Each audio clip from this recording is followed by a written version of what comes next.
Do you guys tell your parents how much you actually earn, or do you lie? Like, I needed to pay my school fees and I didn't want to take out a loan. So, hey, when we did it! Minangiti, can you believe it? Can you believe it? We finally moved out! So I'm getting ready for church and I figured I'm in my own apartment. As an independent black woman, why not record a YouTube video? Yes, let's do it. First of all, I need you not to judge me when I show you my process and when you see the things that I do, because I be using brushes and things that don't belong on my face, except for my skincare. That's the only thing that belongs on my face. I will tell you that lately I've had the confidence to just go barefaced in public and do my thing with just lashes on and like my hair done or a wig on, because I think my skin has improved in terms of the hyperpigmentation all around. I don't know if it like looks as good as I think it does on camera, but I personally have fallen in love with my skin. Yeah, lots to catch up on. The last time I did a live update, I was telling you how I'm thinking about moving out of the house. Now I have moved out of the house. We are gone, baby. We are outside. I'm trying to be quick and I'm trying not to be late for the house of the Lord.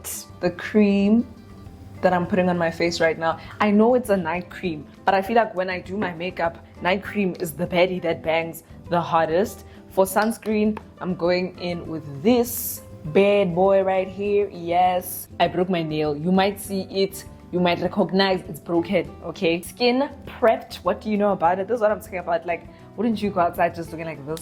Just looking like a smart tata? I would, girl. I'm going to church today, but I'm not going to my church. Very long story, but I'm going to explain it. So what had happened was, I don't know if you remember, but in 2022, I left the church that I was in because I had to move everything. And I've said this in one of my 25 lessons I've learned before 25, is that I just had the strong sense that God was trying to move me into a position where I could exercise my faith wholeheartedly, because I think at the time I was depending on everything that I knew and everything that I was comfortable with to kind of be my safety net and lead me and guide me through the things that I was trying to figure out in my life. And literally, I kid you not, going to Vega in Sandton and attending a new church in Midrand not only taught me how to lean on God a lot more, but the biggest thing that I learned at the new church that I joined is grace. Because I'm such an overachiever, hardworking babe, I found myself in a position where I was really doing a lot of stuff at church to try and earn God's love to some degree. And if you know anything about Jesus, you cannot earn his love, son. It's given to you. You know what I mean? There was a point where I was serving on a million teams, and one of the elders in my current church was like, Barbs, like, you're such a Martha, babe. You're trying to serve on all these teams. You're burnt out. You're tired from your own personal life problems. Then you come to church and you want to like tire yourself out more. That's not what church is for. Church is meant to refresh you. Church is meant to, you know, lift me up. Basically, then I had to leave the serving team that I was on, and I didn't serve for like a good 3 months or so. And when I was ready to serve, I went back into youth ministry and all the stuff that I usually would do.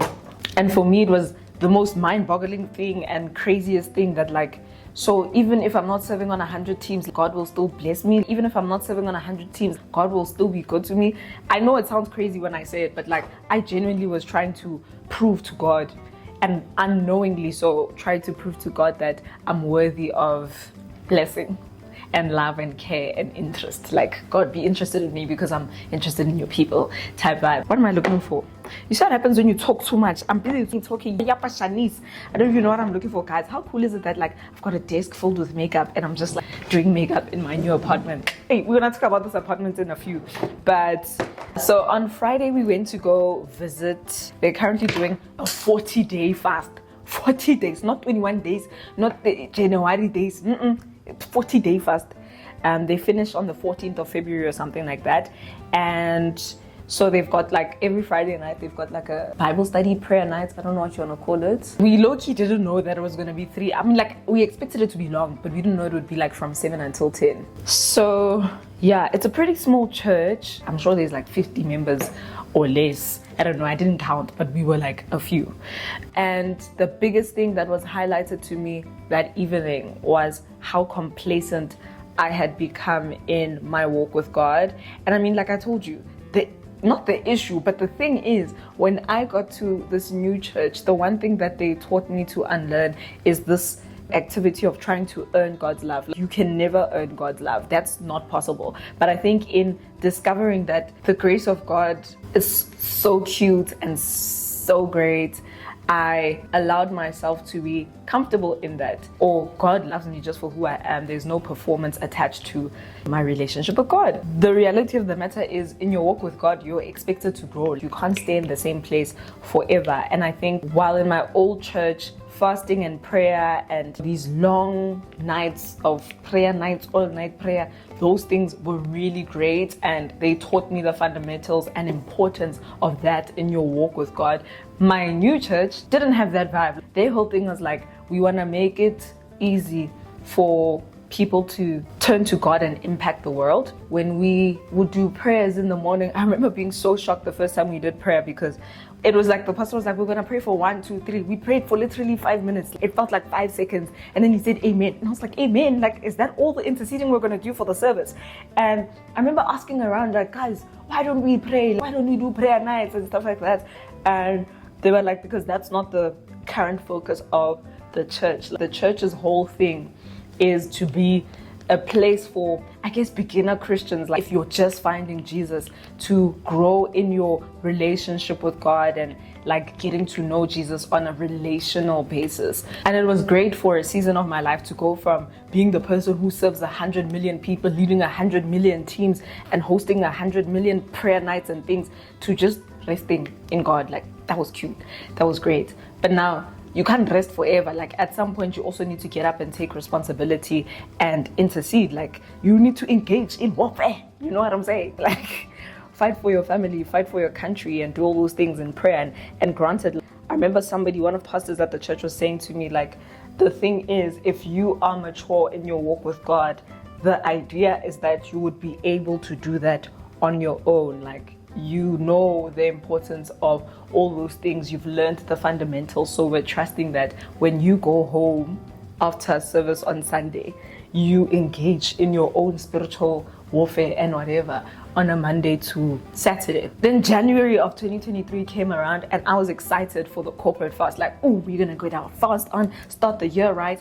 And I remember they were like, nah, that's not our vibe. And it was just a different culture. Like, instead of fasting, what they would do is have like big feasts and invite everyone to bring a plate of something, and through that we were able to build community as a church. And honestly, you can see the hand of God in what they are doing, because I guess God has spoken, and when God speaks, his word doesn't return to him void. But going to Kabelo's cousin's church on Friday, I really felt convicted, like, I need to get back on my Zoom. I love the feasting and everything, but I think I've been complacent, and I think I've been in the same position with God for 2 years, which is not normal. And it's easy for me to be okay with it, because like nothing is happening. I'm still growing in my career. I'm still growing in my everything. Like, God is still blessing me, but like there's a deeper level of intimacy that you're just missing out on because you don't engage in certain things. So I sat down with it for a while, and I think for the next 40 days, I'm going to be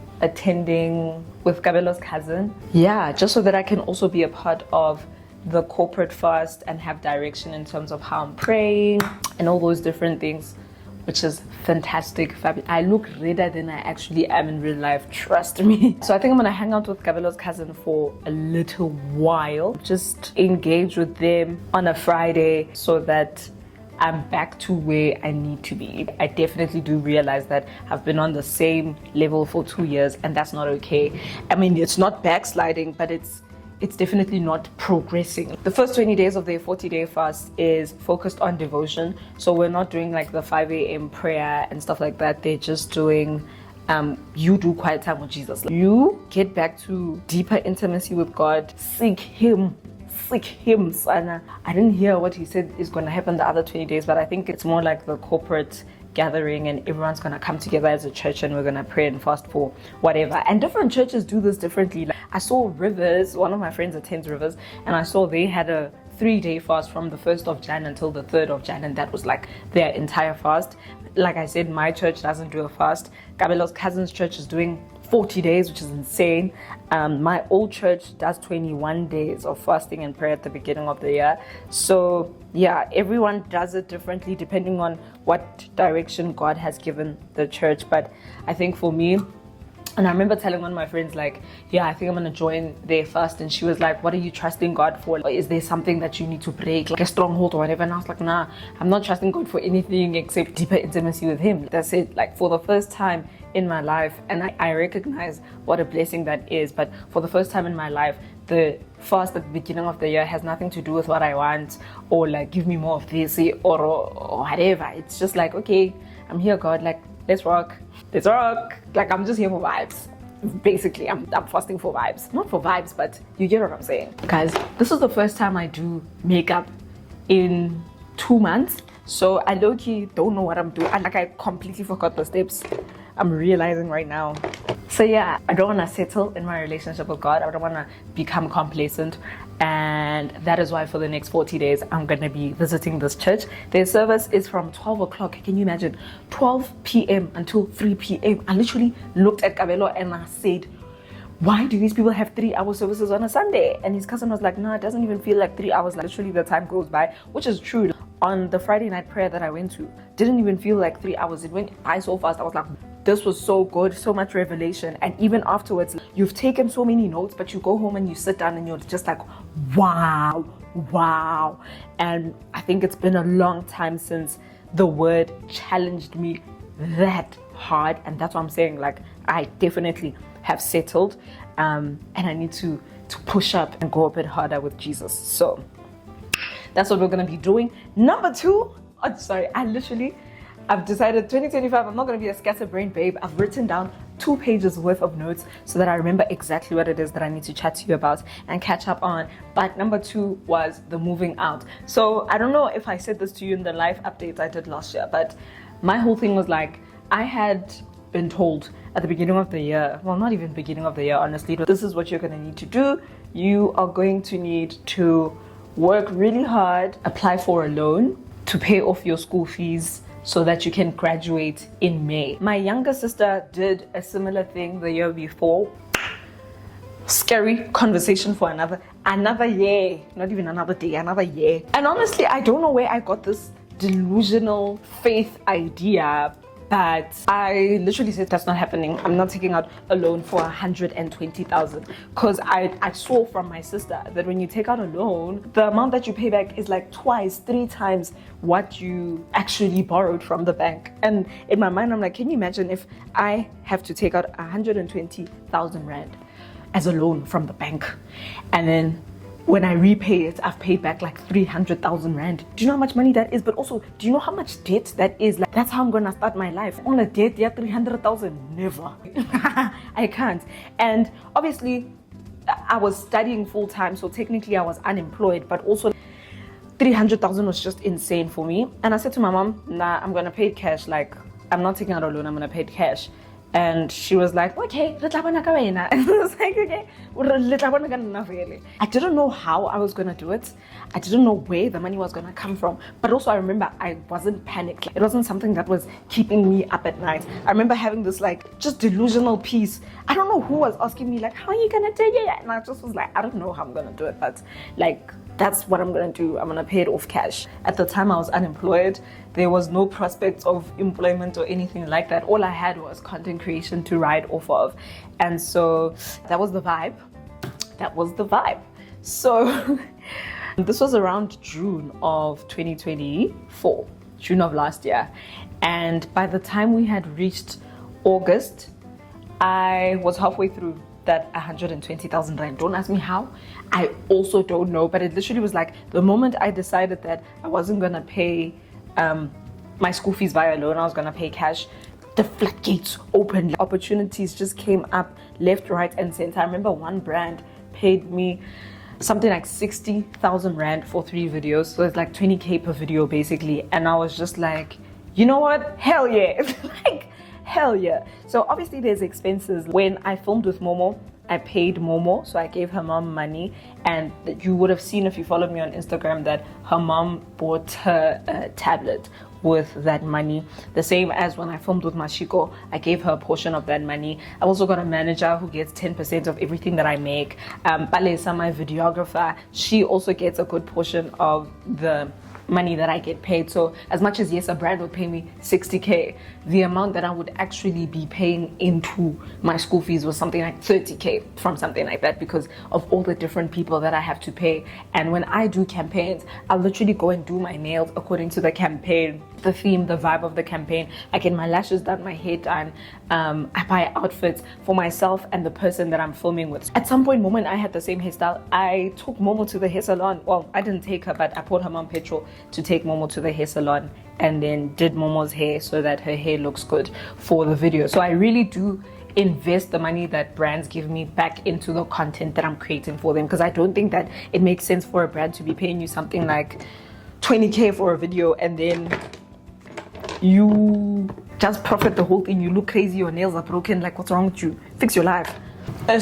So yeah, not to say I get paid 20k per video, don't get that twisted.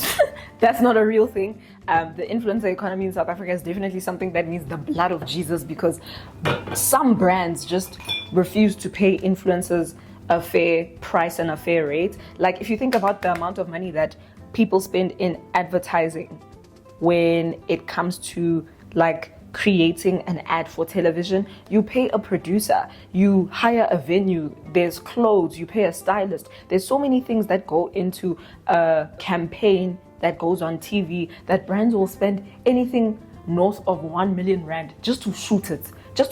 That's not even what they are paying their models and everybody else that's going to be in the thing. And I think because I also studied digital marketing, there's a lot that I know in terms of the rates and prices that go behind things that I've learned at school, that like some brands are just not willing to accept and not willing to pay people. So not every single brand that I work with pays me the rate that I ask for or request, which is also still not 20,000. Like I don't ask brands for 20,000 a video. My rate is far less than that. But it's also like, I think they take for granted that influencers are real people who have rent to pay, who have things to pay. Because I mean, I pay, my videographer charges 1.7 an hour. It takes us anything between 2 to 6 hours to film stuff. And so if you think about it, if I'm paying this girl 1.7 per hour, I know like generally am I confused? What is 1.7 times 3? Because usually I pay her 4.8 for every campaign that we do together. Let's see, 4.8. 1.6, not 1.7, 1.6 an hour. Now, as a human being with a brain, I want you to now think about, if I have to pay my videographer 4.8 just to shoot the content for a campaign, my lashes cost 500 rand, nails, let's say 500 rand, also it's 1,000 rand to do my lashes and my nails. We're sitting on 5.8 thousand rand. Okay, I still have to get an outfit. My makeup has to be done. Makeup is not cheap. Foundation on its own, this foundation, because this is the foundation that I use when I'm doing campaigns. This foundation that looks good on the camera and 750 rand. So like, if you are calculating just the expenses of getting the content made, if you have to go and get an outfit for 1,000 rand, can you get a head to toe outfit? You can't. You need a good 2,000 rand to get an outfit, and you want to get an outfit because you want to match the brand colors, the brand aesthetic. Like some brands are orange. Where am I going to get orange clothes? There's no orange in my wardrobe. Do you know what I mean? I need to go and buy all of that. And I think sometimes I get the fact that campaign managers are looking to make a profit, but most influencers are not making a profit. Like, especially in the South African context, it's difficult to make a profit on your video unless you do the bare minimum. And now it's like, do you want us to do the bare minimum? Do you want us to give you a video where I just pull something that I've worn 100 times on my Instagram, put it on there and use that to shoot, and then I shoot your video using my phone camera? That's what you want, like, because that's the only way that we'll be able to sustainably make videos for brands and then pay our rent, buy food to eat, like be a human being, which is ridiculous if you think about it. But this wasn't supposed to be a rant about brands, not supposed to be that, but I won't lie, there are a lot of brands that just don't argue with influencers, and Nivea is one of them. Like, they are one of the most respectful and funnest brands to work with because they always get it right. Like from their marketing briefs, I remember the last brief that they gave us, my favorite, Chef's Kids, they said, whatever you want to do and you know will work for your audience, do that. And even with their briefs, like they're not tight. They give you a brief and they say, this is the idea that we have, but fix the idea and make it work in a way that you know your audience will resonate with. Where is that palette? Do you know? I've been working with them for 3 years, and obviously, if you follow me on social media, you know I love Nivea products. That's a given. And you'd be surprised how many big name brands just don't respect influencers in the same way that they have respect on the streets. And so sometimes, even though I love a brand and it's something that I authentically use in my everyday life, it just doesn't make sense financially, and it's a loss for me to create a campaign video for them. So I'll just turn it down. Like, I can't do it, sorry. This wasn't supposed to be a rant about brands or anything like that, but you can always tell when a brand has paid an influencer budget versus when a brand hasn't, because the quality looks very different. That's also something I still have to figure out, because obviously this year I have to pay rent. So it's also like, am I going to turn down brands that I actually love? I believe in their products, but they are not meeting my rate. I might just have to take them, and I might just have to just use whatever clothes are in my wardrobe. This was a very big U-turn, but anyway, one of my goals for 2024 was financial independence. So after paying off my school fees, the idea was that I was gonna save up enough money to move out, and the goal was to move out in July of 2025. It's January of 2025, and I moved out in December of 2024. Exciting, thanks Jesus. If you are a black or brown child, and I don't know, like maybe all children experience this, but I have majority black, brown friends, and those are the lives of people that I know. And from the stories that I've heard and the things that I've seen, it seems like a pretty standard thing across boards, that like black tax, all these different things. And I mean, thank God my mom is not that person. My mom doesn't believe in black tax or anything like that. I know even when it comes to things like lobola, she is a firm believer that that money should go back to the couple and help them establish their lives. Because what does it help? You're making this poor boy pay 200,000 rand. Nobody pays 200,000 rand lobola, I hope. But like, you're making this boy pay 200,000 rand lobola, and then the kids are gonna go get a house on a loan because you guys just wanted to extract money from them. Do you know what I mean? Like, does it make sense for kids to be paying a home loan when they could have done a down payment on their first apartment or first house with that 200,000 rand that you asked for lobola with?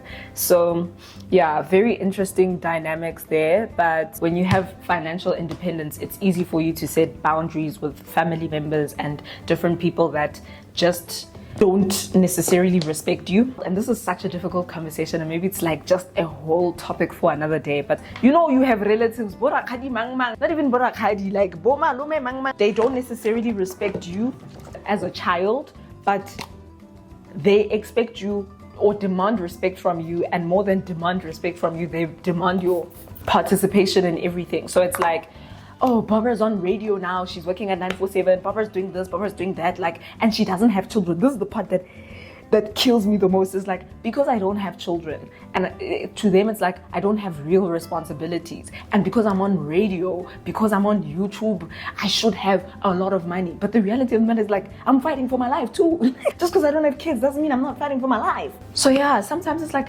responsibility that is unduly is placed on you, but also you are abused, for lack of a better way to put it, like you are financially abused.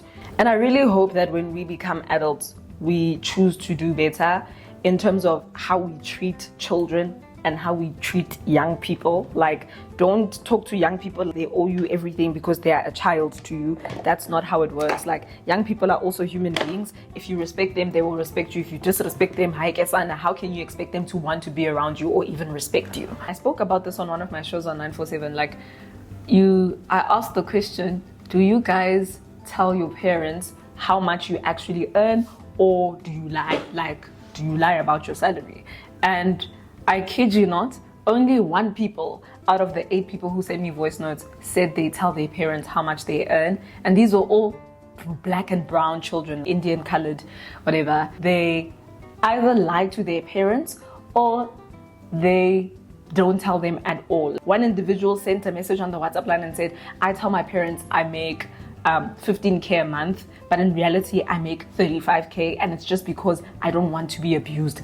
Crazy, mad. For me, I was like, this highlights a bigger issue, that like financial abuse in Black and brown families is insane. One person was speaking about how he made the mistake of telling his parents his salary when he first got a job, and it turned into him being expected to pay for everything. So the family went out for dinner, and then when it was time to pay the bill, they looked at him like, you pay the bill. When things go missing in the house, you pay the bill, you do this. And I get it, granted, there's an element of like, okay, you're making a salary now, you're living under my house, like, let's find a way for you to contribute. And we sit down and agree that this is what I contribute to. But what killed me about this guy's voice notes is that he even went on to say, and then people started giving him their monthly financial issues. So it started off as, hey, can you help me out this month? I need this. And then moto ole haira budget. O budget hore, okay, Kabelo is going to pay this amount every single month, and then I can use my money to do 1, 2, 3, 4, 5, which is insane. So he said when he got a promotion, I must find that voice note, maybe I can play it for you. Hey, but maybe I shouldn't, because hey, things on radio only live once. But the moment that you post it on something like YouTube, now his family's gonna hear his voice and say, yeah, wait, nah, you were talking about us on radio, you don't tell us how much you earn. So very tricky situation, but also like, why is that a normalized thing in our society? That's not normal, that's not fine. That's not okay. Hey, your cousin from where needs this. Yeah, don't worry about it. There's a what problem? Don't worry, Barbara will pay it. So people start making plans with your money and stuff like that. The easiest thing that you can do is just leave. I think it would be a completely different story if like families were balanced, in the sense that if Katlego is up, Katlego prioritizes me. And when I'm up, then I prioritize Katlego because Katlego might be down. That's how community works, and that's how family works. But when you're not even interested in the day-to-day of my life, like if I asked you, what's my favorite food to eat? You can say it's dank wings. You can say that because you're involved in my life. But you ask them what's my favorite food to eat, they will tell you something. Morojo. Hey, where have you ever seen me eat morojo, bro? I don't eat morojo. That's not my thing. Yeah, and at the same time, it's like when those people are up, and Barbara has been told she needs to take out a loan to pay 120,000 rand of school fees, where are those same family members? Exactly. Instead, they are buying cars and doing things out there that are large. So I've never been one to cut people off or like, just be crazy about it. Like, I really believe in conversation. I believe in sitting with people and telling them how their actions affect you and make you feel.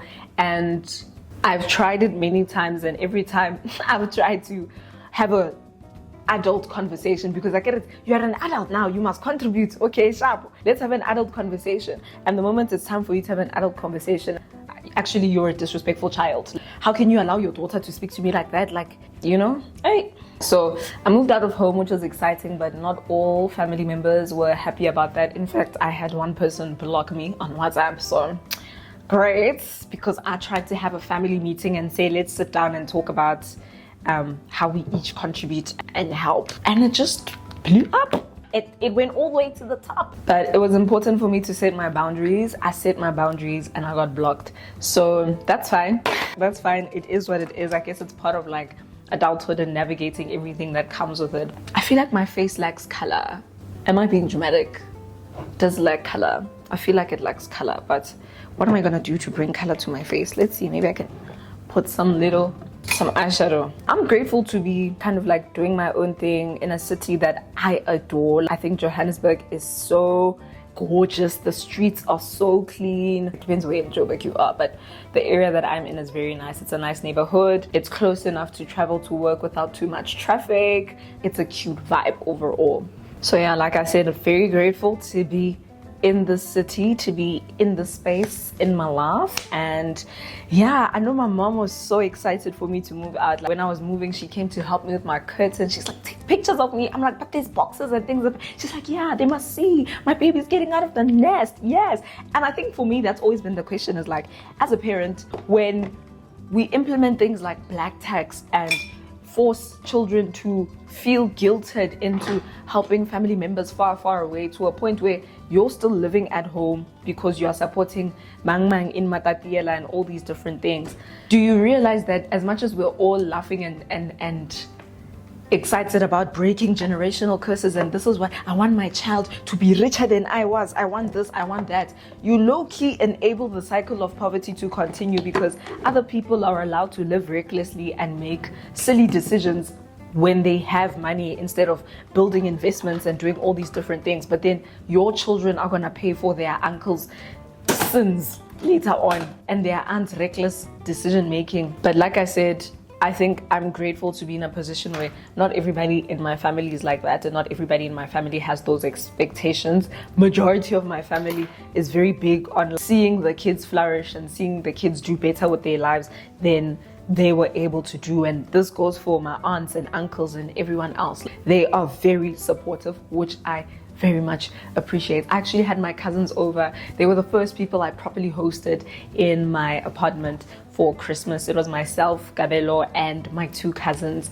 and my aunt had sent them with food and stuff, so when they left I still had quite a lot to eat, which was really cool. So these are my cousins from my dad's side of the family. Yeah, some family members will never see where I live. It's just the reality, but I guess it also just comes with like setting boundaries and knowing exactly when to say no. It's not fun, it's not cute, it's kind of difficult, but it is what it is and it has to be done, you know. What else was I supposed to talk to you about? Now I put away my notebook because I'm busy packing up. Oh, work. So in terms of work, I did my first couple of shows at 947 in December, which is crazy if you consider the fact that I only started radio in May and then I joined 947 in July, and yet I was covering for More Flavor. I did More Flavor's show Christmas Day, the day after Christmas, the day after, I did it until the Friday of Christmas actually, and then the week after I did it again. So it was very fun. This year in terms of work, I'm also getting into my hosting era. I think 947 has really, and Tux FM, well technically Tux FM, but also 947 has kind of like opened me up in confidence to a lot of the skills that I have that I didn't necessarily know or acknowledge. So I'll be hosting a couple of live events this year, as well as MCing and all that kind of stuff, which is exciting. I'm trying to beef up my TikTok. At this point, I catch up. I'm getting everything on my list done. Yeah, I'm trying to beef up on my TikTok. Like I really am trying to be in my TikTok era. But one thing that I'm finding very difficult is, as much as I've stopped studying and I don't have the school pressure in terms of my content and stuff like that, I need to prioritize like 947 work. I need to prioritize the MCing, presenting, and all the stuff that I do outside of social media, because unfortunately, as a South African right now, Instagram doesn't pay me to make content. TikTok doesn't pay me to make content. And unfortunately, like, the reality of the matter is, like I said to you earlier, we've got rent to pay, we've got lashes, nails, and all these things that we must do in order to be presentable. Like when you want me to do makeup tutorials, who pays for that makeup? You know what I mean? Like when I have to do fashion outfit of the days, like who pays for those clothes that I'm talking about? This is how you pay a G. Like who pays for that? Someone has to pay for it. So yeah, I need to figure out like money making activities in a way that's sustainable. So I'm working with an accountant now. They're gonna help me plan my finances in such a way that I don't run out of money, but also I'm building money for the future, so that even on dry years or dry months, I still have something in my bank account. Like I said, what we are not going to do is repeat the financial mistakes that we've seen in life and like think that things are gonna be different. We're gonna be smart. We're gonna be smart. And I know like that's something my mom has always hammered on, is like, while you're still hot and while things are still happening for you, make sure that you're investing your money and you're putting it towards something that makes sense. So yeah, my accountant is gonna help me with that. I have consulted a stylist. You'll see in the weekly vlog. I don't know if you remember Keke. I went to high school and primary school with Keke. We played on the first team netball together. She went on to study at Lysof, which is great, and made a lot of my dresses. So when I was turning 21, she made my 2 dresses for my party. And then when I went to Miss SA, she made a couple of my clothes. So I went with her for a style consult. Right now, you'll probably see her styling Nomuzi Mabena, Pearl Tusi. She really is doing incredible things. I'm so proud of her. But what I love is working with people that worked with me when I was down and nobody. now we up and becoming somebody. So yeah, went back to Keke. I want to work on the visual drama of Barbara in 2025. I'm slowly trying to vlog, podcast, build all the stuff back up. School held me back from doing vlogging and working and podcasts, because remember, I was working hard. It was easy for people to glamorize oh, Barbara has work ethic and she's so great. But it's like the reason why I had the drive to wake up at 2 a.m. and work and study until midnight is because I needed to pay my school fees and I didn't want to take out a loan. So now that that era is done and I don't have to work as hard to pay my school fees, first, I need to rest. That's one, I need to rest. But number two, I'm slowly trying to build my content ecosystem back up. So I'm trying to get back into weekly vlogs, because with 947, like, I do so many crazy things in the week. And I'm sure you've seen on my Instagram stories, like one day they'll send me all the way to Kruger's Dorp to go and taste Nigerian food, literally. Go and taste Nigerian food and then be called on air to say which jollof is the best, Nigeria or Ghana, and then I have to say, oh, it's this one, ha ha ha, and just take content of it. And so I thought, why not vlog all of those adventures? Like, they send us all over the country to do so many incredible things, and I think it would be fun to do those new experiences with you as well. So yeah, vlogging, and it's easy to vlog, but the issue is editing. Like, who's gonna edit those vlogs? And I can't pay an editor. I can't pay an editor if there's no money. I should be posting the apartment tour. It's nothing fancy, nothing big. I just did an empty apartment tour very quickly because I moved in here like it was like 1, 2, 3, go. It was very quick. When I came to view the apartment, they had a lot of 1-bedroom units, and then when I came to apply and pay my deposit, the 1-bedroom units were finished, and this was the best that they could give me. So yeah, I like it. I don't think it's bad. I don't feel like I missed out on anything by not having a 1-bedroom. Like, I think the way the apartment is laid out, it's perfect for me. You'll see in the empty apartment tour, lots of windows, which is exactly what I wanted. Style that it is very what I wanted. So I'm very happy with this apartment. But for 2026, I definitely do want to move to a 1-bedroom or a 2-bedroom. Yeah, so I just need to work towards that, being able to put enough money aside for that, while I'm still trying to figure out where I'm going to buy property. Because I think owning an apartment is definitely something that I want to do, but I'm not well acquainted with Joburg to know, like, if I buy it in this neighborhood, this is what it means. Like, this is the security risk. Like, I almost lived in Bramley, guys. And then someone told me Bramley is very dangerous, or Calvin. I think it's Calvin, because the apartments in Calvin and Bramley are very cheap to rent. And then someone was like, yeah, they are cheap to rent because it's dangerous to live there, and the apartments are cheap to buy because it's dangerous to live there. So there's pros and cons to living in different suburbs and neighborhoods in Joburg. And once I've learned all of that and I've figured out exactly where to stay, like, there's so many different things to consider when it comes to like buying a house. I know somebody on TikTok was like, are you renting or are you buying? And a whole lot of people in the comment section just came down on her like a ton of bricks. And I get why, because sometimes people ask those questions with ill intentions. But I also do like acknowledge the fact that just because our parents have always bought houses on home loans, and like, it's a normal thing, you apply for a home loan, it gets approved, and then it takes you 20 years to pay off the apartment or the house, doesn't mean that's how it has to be for us. Like, what if you can buy it cash? Like, have you ever thought about that? Like, what if you could just put enough money aside to buy cash, or pay a very minimal amount? Like, if the apartment is 800,000, you put down 500k, then every month you pay like 30,000 rand. Wow, wow, wow, wow, you know? But also, like, when you watch a lot of financial advice videos, they'll tell you, like, if you buy an apartment cash, you're wasting money because the value of money depreciates over time. Yeah, long stories. So it's like different things that I still need to figure out for myself, between just being dedicated to living a debt-free life. Like, I don't want debt, I hate debt with all my heart, versus being practical and getting things done now. Like, I could have moved out of home and bought an apartment, but like, I'm going to be paying off an apartment every month. The geyser bursts, I must replace it. All these different things happen, and when you own the house, it becomes your responsibility. Whereas when I stay here, it's like I'm paying rent every single month, but like if something breaks, like I think when I moved in, something happened, I forgot what happened, and they had to come and fix it.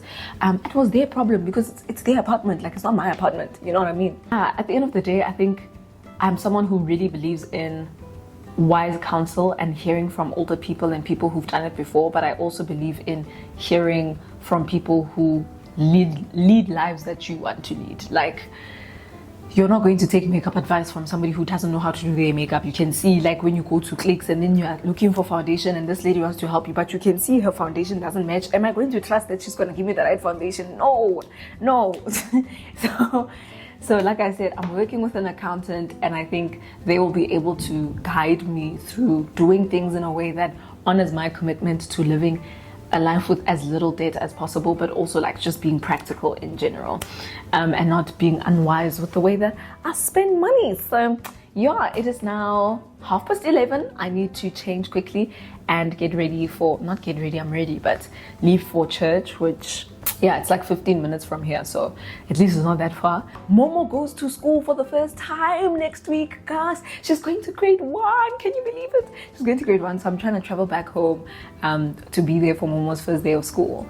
Yeah, lots of exciting things happening in 2025. So grateful to still have you here, to have God like just fighting my battles for me, because some of these things are really above me. Grateful for my friends, my boyfriend. I think moving out was such a big, huge, giant leap of faith, but my friends and loved ones really made it so easy. Like I lifted a finger, yes, but like I barely did. Like Neo and Kabelo moved my fridge, my bed, all the different things that I needed in the apartment. Kabelo and Neo did for me. My friends came as well, helped me clean the apartment and stuff. So Bali came with her husband as well. They bought me plates. Like a lot of the stuff that I have here, again, is because of community. But in my opinion, it's like, hey man, community feeds each other and like grows together. But Happy New Year. Those are all my goals and life updates that hopefully don't get me cancelled or like choked by a family member. So yeah, Happy New Year, and thank you for a beautiful 2024. I'm very curious to hear what your goals are for the new year. Like, is there anything that you're working on? Are you also navigating similar things where you're setting boundaries and people are cutting you off because of the boundaries that you're setting? Let me know in the comment section below. But we've had enough of that conversation. Happy New Year, and thank you. See you in the next video, whenever that is.